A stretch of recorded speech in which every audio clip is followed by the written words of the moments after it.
Ave Maria.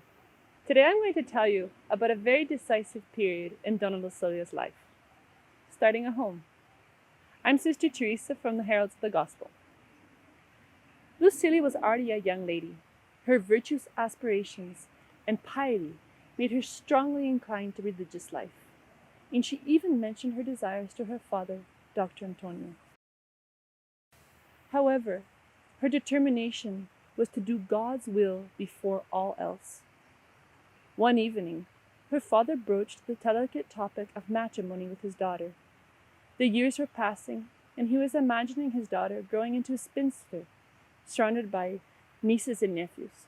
She attracted children. She cared deeply for them. They loved her, and she always found a way for each one to feel understood. Her maternal traits were not ignored by her father. Maybe it was time for her to consider starting a family. Lucilia listened to her father with her customary mildness, trusting that he wanted the best for her. He had recently come to know a young lawyer from a well-respected family from Pernambuco, the northern eastern part of Brazil. An intelligent and refined gentleman, Dr. John Paulo Correia de Oliveira. Dr. Antonio considered him a suitable match for his daughter. The decision was hers. He did not want to compel her. Lucilia's stability of temperament was reaching full bloom. She asked for her father for time to think. Only after much prayer and reflection, she gave her father her consent, and the young man was presented to her. She was glad that Providence had revealed its will through her beloved father, and the decision was made. The preparations of a high society wedding. We can imagine the pomp and excitement, invitations, menus, flowers, attire, carriages, decorations, protocol. There was one very important detail in Lucilia's preparations that seems strange to us nowadays, but was quite taken naturally by those involved. Dona Lucilia made her first Holy Communion. I'll explain. Before the pontificate of St. Pius X, the grace of Holy Communion was not extended to children and adolescents. But it wasn't just that. During those times, Brazilians were mainly Catholic and attended religious events with piety and devotion, but rarely received the sacraments, because there was an anti-clerical campaign that fomented by the sensible conduct of some ecclesiastics. Many husbands and fathers barred their wives and daughters from confession due to appalling rumors that the confession was used by some priests to make shameful propositions. Dr. Antonio thought that that was the most correct position. Lucilia suffered much with this prohibition. She was so devoted to the Sacred Heart of Jesus and yearned for greater union with him.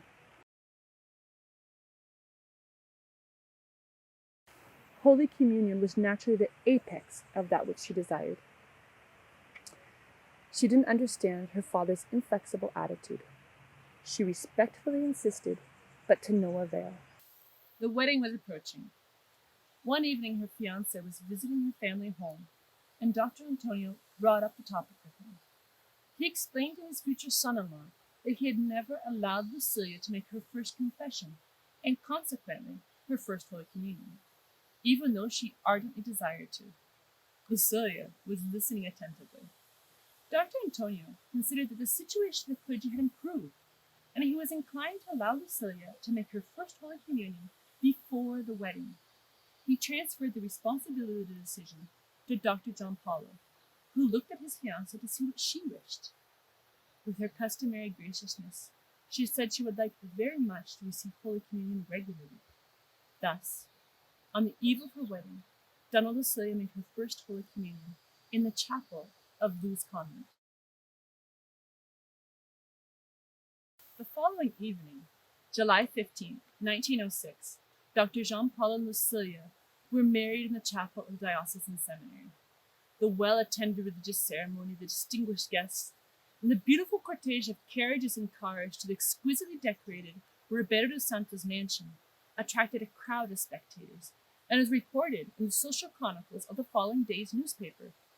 Their honeymoon trip was to Dr. John Paulo's birthplace, after which the couple settled into a home close to Lucilia's parents' house.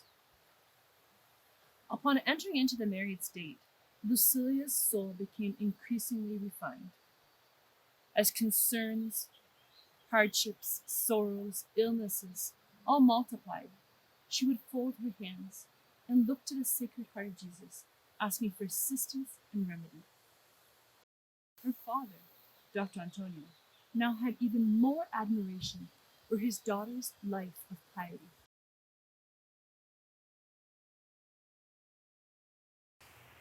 Even well into her years, the family would allude jokingly to a dialogue between father and daughter during the first period of her marriage. One day, Dr. Antonio said, "My daughter, you must be so bothersome to divine providence." "But why, Papa?" "Because you're talking to him all day long, asking, asking, asking. What do you ask for, by the way?" "I always ask for the same things." "You see, isn't that bothersome?" She herself would smile, telling the story. The couple was blessed with 2 children, a girl, Rosenda, born in 1907, and the following year a boy, Plinio, whose name was chosen to please his maternal grandmother, Dona Gabriela, who always wanted a Plinio in the family. Shortly before the birth, Dona Lucilia's doctor examined her and concluded that the birth was going to be extremely risky. Either the mother or the child would likely die. He asked Lucilia if she would prefer an abortion to save her own life. Lucilia was outraged by such an inquiry. "Doctor," she said, "that is not a question you ask a mother. It should never have crossed your mind." It seemed that Providence wanted this act of virtue for this resolute and Catholic mother to manifest the degree of her maternal care. On December 13th, 1908, little baby Plinio was born on a Sunday morning, while the bells of the church of Santa Cecilia were calling the faithful to 10 o'clock Mass. He was so small that instead of putting him in the crib so lovingly prepared by Dona Lucilia, he was placed in a large bread basket. He was so fragile. She was concerned for him, and she told her father of her worries. Dr. Antonio took the child in his arms, carried him closer to the window for better light, looked intently at his grandson, and reassured his daughter. This child will live for many years. And so he did. Thus was established the home of Dona Lucilia. Much more than a mother, she sought to be a guardian angel for her children, helping them grow in faith and virtue. Salve Maria.